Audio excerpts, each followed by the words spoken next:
Donald J. Trump has officially created a one-way platform to communicate with his base. It's called From the Desk with Donald J. Trump. Like I mentioned, it's only one-way communications, but his most recent post is a video hinting that he may be running for election in 2024. I guess we'll just have to wait to find out. Here's an article from the Epoch Times. Trump appears to launch communications platform months after Twitter ban.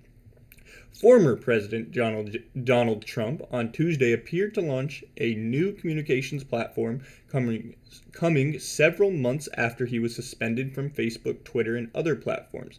The platforms appears on Trump's personal website and includes social media-like posts from the former president that can be shared to Facebook and Twitter.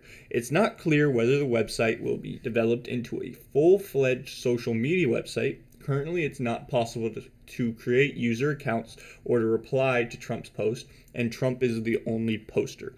Heartwarming to read new polls on big shot warmonger Liz Cheney of the great state of Wyoming, reads Trump's latest post. She is so low that her only chance would be if vast numbers of people run against her, which hopefully won't happen. They never liked her much, but I say she'll never run in a Wyoming election again. Following the January 6th Capitol breach, Trump was suspended from Facebook and Twitter, with Twitter's ban being indefinite. Facebook's oversight board is slated to render a decision on Wednesday whether to allow the former commander-in-chief to return. The reaction to our decision shows the delicate balance private companies are being asked to strike, said Nick Clegg, Facebook's vice president of global affairs, said in a company blog post in January. Some said that Facebook should have banned President Trump long ago and that the violence on the Capitol was itself a product of social media. Others that it was an unacceptable display of unaccountable corporate power over political speech, he added. Well, stop right there. What happened on January 6th was not because of Donald Trump. We continue to ignore half of the country and to demonize them. And those people don't just go away when you ban their opinions online. Those people, when you call them racists, they don't just disappear. They're still there and they're still upset. And we saw on January 6th how upset people are by being tyrannized by the left. But let's go on. In a video posted on January 6th, Trump called on protesters to go home peacefully and said that we love you and you're very special, prompting concerns that he was speaking affectionately to the individuals who breached the Capitol rather than the larger, more peaceful crowd who attended rallies at the time. Since being deplatformed, Trump has relied on sending out emailed statements to issue endorsements and offer criticisms of certain politicians. In March, a former Trump campaign advisor, Corey Lewandowski, said the former president will launch a social media website in 3 or 4 months. What we've seen from big tech and the cancel culture is if you don't agree with their philosophy, they're going to cancel you. And we're going to have a platform where the president's message of America First is going to be able to be put out to everybody, and there will be an opportunity for other people to weigh in and communicate in a free format without fear of reprisal or being canceled, he said in a Newsmax interview. Look, if you're a Trump supporter, you gotta love this. Say what you will about the man, but he does not quit. He does not. I think the GOP right now is kind of in free-for-all. There's no leadership. There's no really cohesive version towards the future. But, I mean, on the left, although there is a lot of infighting on the online left, they all share a common goal.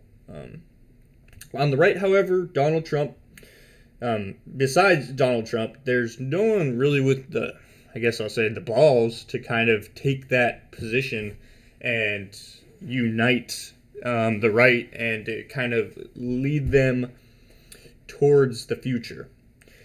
There is DeSantis, but frankly, I think he's more concerned with Florida, and because he can actually affect change here. you can for sure you can for sure guess that big tech and the media will relentlessly go after him and throw anything they can at him to defame him in his attempts to start his own platform. We saw it with Parler. We saw how that went when they were attempting to make their own platform. They made excuses of that the January 6th insurrection was coordinated there. But I think with a platform as big as Parler, as big as Facebook, as big as Twitter, you're going to have people that do that. And I think it was more so an excuse to kind of keep their grip on the industry once they saw their rising up. But for the battle of the freedom of speech online, there is all hope is not lost. We're starting to see governments like Texas and Florida starting to pass or attempting to pass legislation. We're seeing Project Veritas and his efforts to battle the New York Times, and he won his case. So we will see where this goes. I do think that this could all be a marketing plan for Donald J. Trump to come out with his message that he will be running in 2024. If we go on to Twitter, Donald Trump Jr. tweeted this today. 2016, A New Hope. 2020, The Empire Strikes Back. 2024, The Return of the MAGA. So, I think this could be hinting and sort of kind of coming out with their plan instead of just Trump doing what he normally does and acts like a bull in a china shop and just wrecking everything. I think they're going to be more subtle this time. It is also not looking too hot for the Democrats. It seems that the silencing of the rights and the censorship that is going on is not helping them in the objective reality. If we go to this article on the Daily Mail, revealed states that voted for Biden lost jobs at more than double the rate of Republican ones during the pandemic. And then we'll read, states that voted for President Joe Biden in the 2020 election experienced significantly larger declines in total employment during the pandemic than those that went for Donald Trump, a new analysis shows.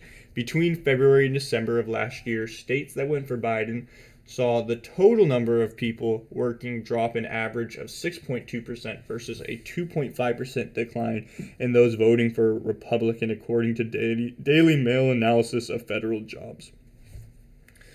And then here's the chart right down here. The Democrat states, they're crumbling. Unemployment is skyrocketing. Crime's going through the roof.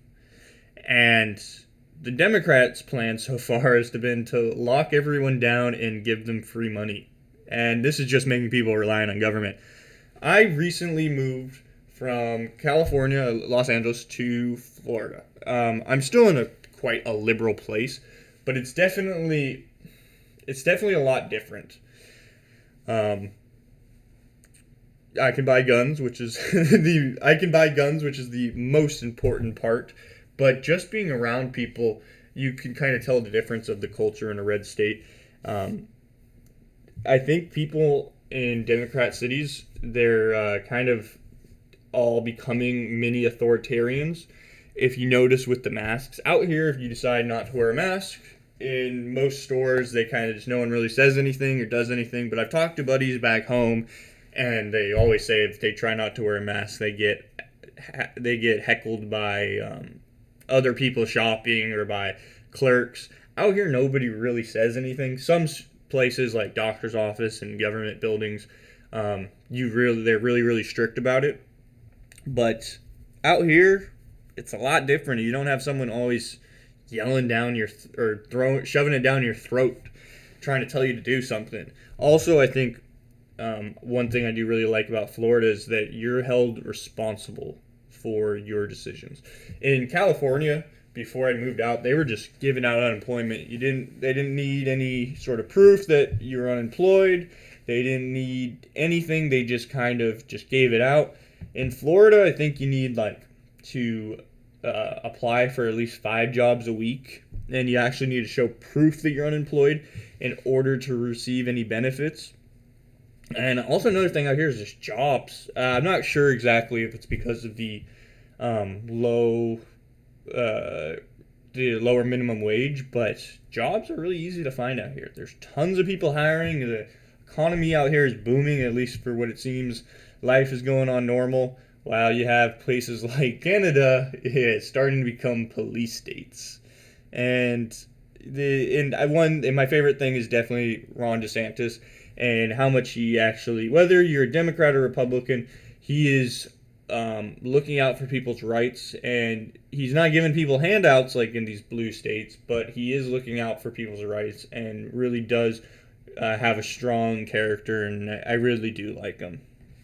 Um, if you go to the left, if you go to these Democrat states, the left is screaming defund the police.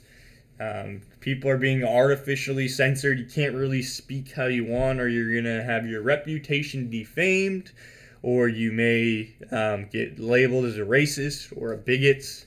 There's no type of jokes allowed, and they're just scary, man. I really, really strongly suggest everybody move to Texas, Florida, somewhere where you're not in one of these big cities, and your government actually is at least trying to protect the citizens, instead of kind of fatten you up like Hansel and Gretel and waiting to eat you when your moral character is so low that you can only rely on the government. These places are just becoming huge ghettos. They're become carcasses. They're losing all the opportunity because of these lockdowns. And as you see, the big companies, they're getting richer, and the government just printing out money, devaluing the dollar, and doing it in the name of social justice. I just have to wonder how long until people actually snap. With the negativity surrounding Donald Trump, I don't know if he's the right person to run for office. I know that he's tough as nails, but it doesn't seem like he's the right fit, man. It seems like it would be smarter to have somebody else, but there really isn't anybody else, and nobody else is going to come out of nowhere like Donald J. Trump did in 2016. So I guess we'll have to wait and see. Things will probably continue to get worse in the blue states, and things will continue to be as normal in red states, and we'll have to see for the upcoming elections. If you did enjoy what I had to say, I'll be uploading as much as I can, trying to give the news, trying to kind of paint a picture of what's going on, because it's really hard to do that with the mainstream media. Like I said, subscribe, watch out. If you didn't like it, tell me why. Appreciate it.